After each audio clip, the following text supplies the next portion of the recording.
Jessie had recently moved into a quaint two-bedroom house in a quiet neighborhood, excited to begin a new chapter in her life. The house was cozy, and Jessie felt a sense of tranquility within its walls. However, that peace would soon be shattered by the chilling discovery she was about to make. The first few weeks in the house went by smoothly.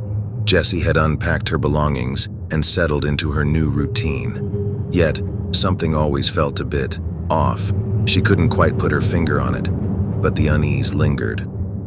One hot summer evening, Jessie decided to turn on the air conditioning to escape the sweltering heat. To her dismay, nothing happened. She fiddled with the thermostat and checked the vents, but the cool relief she sought eluded her. The air vents were silent, as if they were not connected to the system at all. Frustrated and perspiring in the stifling heat, Jessie decided to investigate further. Armed with a flashlight, she headed to the basement to inspect the furnace and AC unit. As she descended the creaking stairs, she noticed an unusual smell, a mix of decay and something more unpleasant, something she couldn't quite place.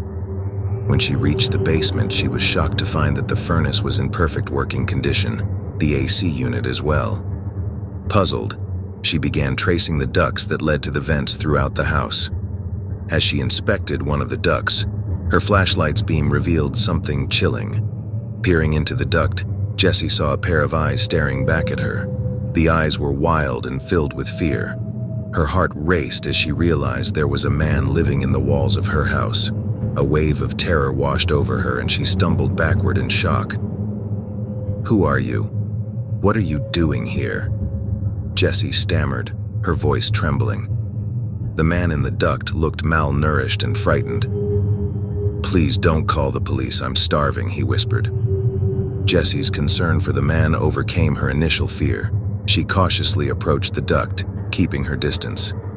"Why are you in my walls? How did you get here?" The man explained that he had been homeless and desperate, seeking shelter in the abandoned house before Jessie moved in. He had managed to access the vents, creating a hidden enclave within the walls.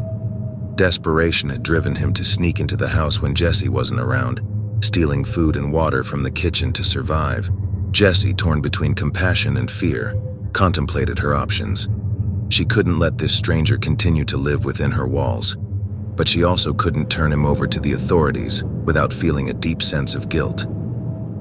After a long conversation, they reached a compromise. Jessie provided the man with food, water, and a warm blanket, but only on the condition that he would leave the house and seek help for his homelessness. Reluctantly, the man agreed. Jessie helped him find a local shelter where he could receive assistance. In the end, Jessie couldn't forget the chilling discovery of a man living within the walls of her new home. But the experience left her with a renewed sense of empathy and a reminder that sometimes fear can be tempered with kindness and understanding. She hoped that the man she had encountered would find a way out of his difficult circumstances and that the two of them would never have to cross paths again.